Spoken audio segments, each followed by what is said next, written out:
ce geste de toi viendra mon secours.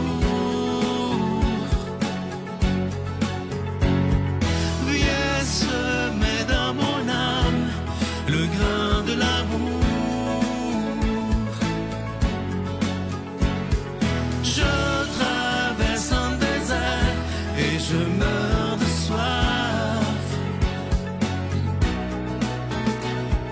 Montre-moi le mystère qui garde la foi. Bonjour, bienvenue à votre émission La Victoire de l'amour en ce jeudi 12 décembre 2024. J'espère que vous vous portez bien chez vous. On rejoint tout de suite pour sa chronique Martin Larocque et à l'homélie, ce sera l'abbé Emmanuel Zépinot.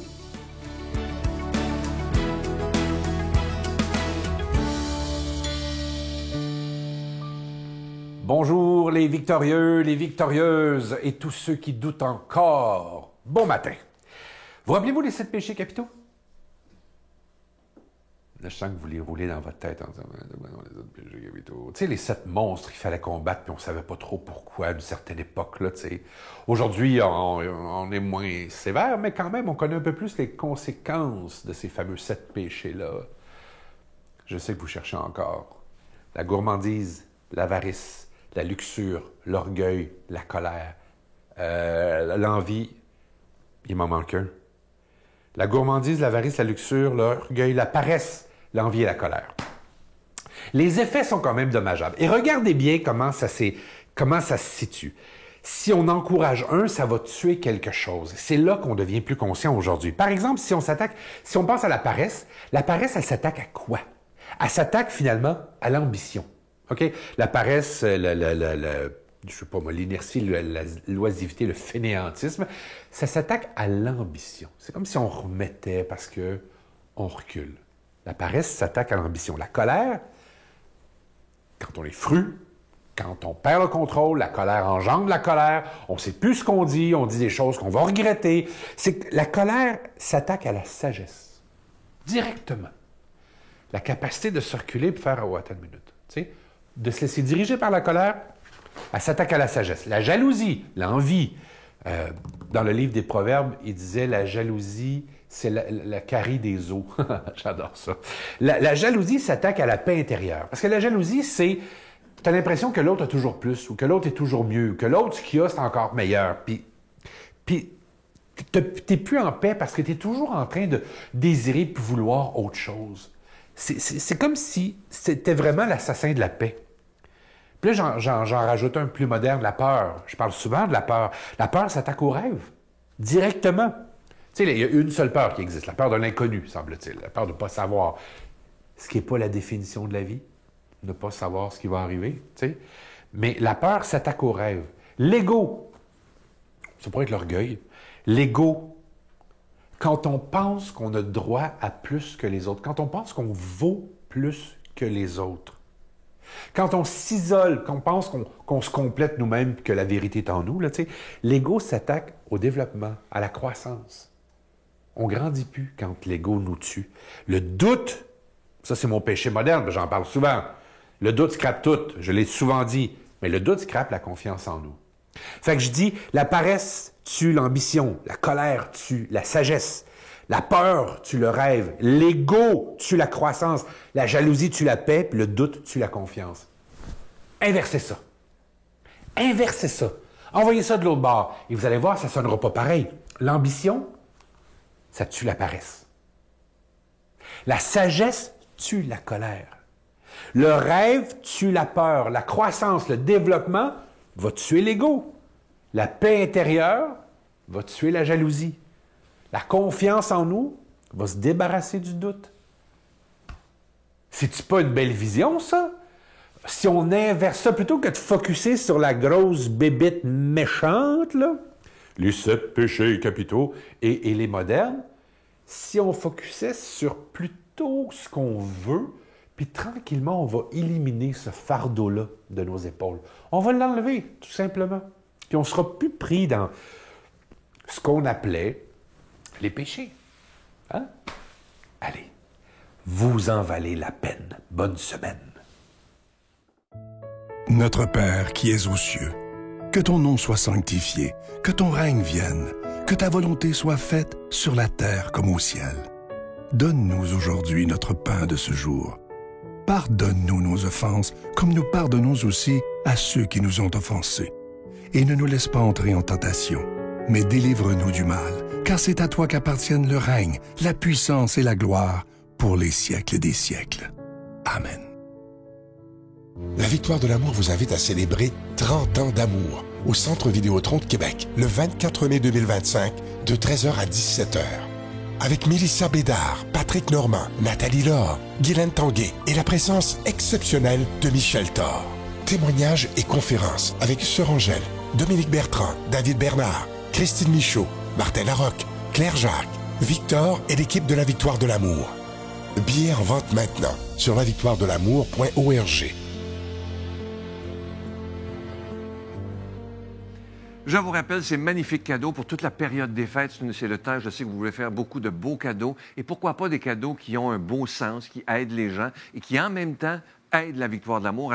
Je commence avec cette belle carte de Marie qui est en acier inoxydable. Regardez la qualité et la beauté de cette carte. C'est la même chose que la carte de Jésus, mais c'est avec le beau visage de Marie. Il y a évidemment qui est toujours disponible cette belle carte de Jésus que vous avez tellement, mais tellement aimé. Il y a le cadeau que je vous ai présenté au Téléthon, qui était le cadeau de novembre, mais il est toujours disponible. Ce beau bracelet qui est en pierre volcanique. Vous aviez eu le noir l'année dernière que vous avez tellement aimé. Cette année, on a le blanc, qui est en pierre volcanique blanche, orné d'une petite croix en acier inoxydable. Et le pendentif du mois de décembre, le pendentif de la croix de l'Espérance, et c'est en acier inoxydable, orné de petits zircons. Et tous ces bijoux toutes ces cartes sont déjà bénies. Merci de tout cœur de ce que vous faites pour la Victoire de l'amour. Et voici comment vous procurer ces cadeaux. Comme vous le savez, nous vivons depuis des semaines une situation financière très difficile compte tenu de l'arrêt complet du service postal de Poste Canada. Vos dons par carte de crédit demeurent la façon la plus sécuritaire et rapide d'aider l'œuvre de la Victoire de l'amour. Nous vous garantissons que vous recevrez vos cadeaux du mois dès que le service postal sera rétabli. Évidemment, aidez-nous en nous appelant à nos bureaux du lundi au jeudi de 8h à 17h pour faire vos dons. Rappelez-vous, vos dons sont la seule et unique façon de poursuivre l'œuvre que vous aimez tant, la Victoire de l'amour. Investissez dans votre foi, la paix et l'amour autour de vous. Le monde en a grandement besoin. Et merci de votre générosité.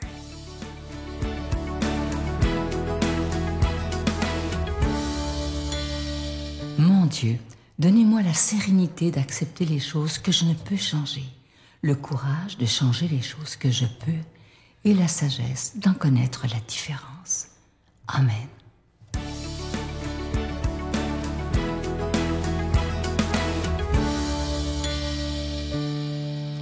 Que l'amour de Dieu soit avec vous. Aujourd'hui, le 12 décembre, l'univers au complet est en joie et est en fête parce que nous célébrons Notre-Dame de Guadalupe. Marie qui est apparue en plein centre du Mexique pour révéler tout simplement son amour. Quelles sont ses paroles? ¿Acaso no estoy yo aquí, que soy tu madre? Ne suis-je pas là, moi qui es ta mère? Un message qui nous appelle à voir comment est-ce que Marie continue de s'occuper de ses enfants à chaque instant et à chaque moment. Et c'est une possibilité quand nous nous approchons de Marie sous le vocable de Notre-Dame de Guadalupe, de voir comment est-ce que cette femme de Nazareth a été capable de changer le cours d'une histoire au complet. C'est intéressant quand on se centre sur justement cette apparition et le fait qu'elle est venue sous les traits physiques autochtones des Mexicains de l'époque, avec un teint bronzé, avec la ceinture noire qui signifie qu'elle est enceinte, avec son voile et ses cheveux noirs qui sont signes de sa virginité, qui nous appelle à voir qu'elle a été capable d'approcher tous ses enfants vers elle.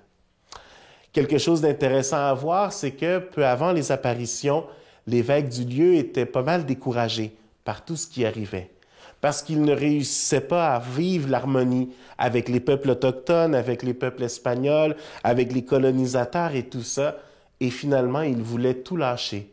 Il voulait tout abandonner. Et on le voit dans les écrits que c'était ce qu'il planifiait de faire. Et peu après les apparitions, on va voir comment est-ce que ce même évêque va raconter et va dire la transformation totale qu'il y a eu. Comment est-ce qu'il ne voulait pas quitter le lieu? Pourquoi? Parce que justement, les peuples avaient trouvé en Marie leur mère. Et ils voulaient se faire baptiser. Ils avaient besoin de renforts parce qu'ils n'étaient même plus capables d'advenir justement et de voir comment est-ce que toutes les personnes s'approchaient et voulaient se convertir parce qu'ils se retrouvaient dans cette mère qui était là. Je vous raconte une expérience. J'ai toujours été très près de Notre-Dame de Guadalupe. Que ce soit mes parents qui se sont mariés à la basilique au Guatemala de Guadalupe, que ce soit toute ma vie, j'ai participé jusqu'à mon entrée au séminaire à la paroisse Notre-Dame de Guadalupe. Mais la première fois que je suis allé la voir, ça a été quand j'avais 37 ans, un moment de pèlerinage. Et durant ce pèlerinage, mes parents également y participaient. Et j'ai eu la chance de pouvoir présider la messe à l'autel de Notre-Dame de Guadalupe.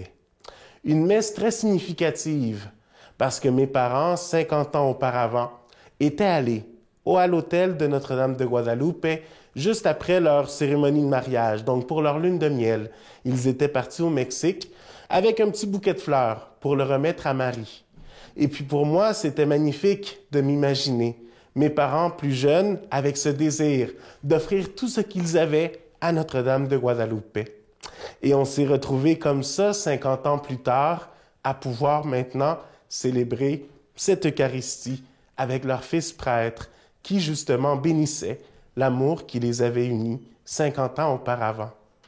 Et je peux vous dire, et je le raconte avec beaucoup d'émotion, parce que c'est des moments comme ça que le Seigneur nous donne et que notre Mère du ciel nous permet de vivre, pour voir comment est-ce que l'action de Dieu, quand on la remet entre ses mains, c'est justement transforme dans ces roses et dans ces fleurs qui sont une offrande pour la vie, qui sont un parfum, qui font voir que notre Mère du ciel, est toujours là et qu'elle veille sur nous.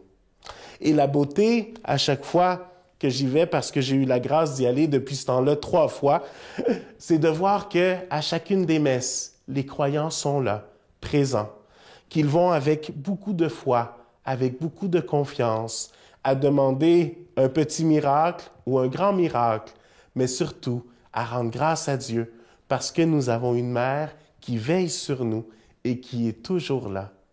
Alors aujourd'hui, en la fête de Notre-Dame de Guadalupe, regardons comme dans l'Évangile et voyons les merveilles que le Seigneur a fait pour nous. Il nous a donné une mère du ciel qui nous accompagne, qui nous bénit et qui intercède pour nous. Alors une heureuse fête de Notre-Dame de Guadalupe, et moi je vous bénis au nom du Père et du Fils et du Saint-Esprit. Je vous salue Marie, pleine de grâce. Le Seigneur est avec vous.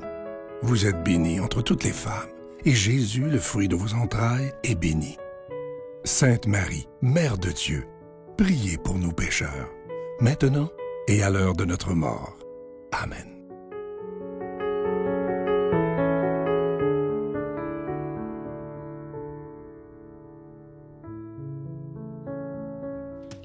Je nous laisse aujourd'hui avec une belle citation de Mère Teresa qui dit « J'avais l'habitude de croire que la prière changeait les choses, mais maintenant j'ai compris que la prière nous change et c'est nous qui changeons les choses.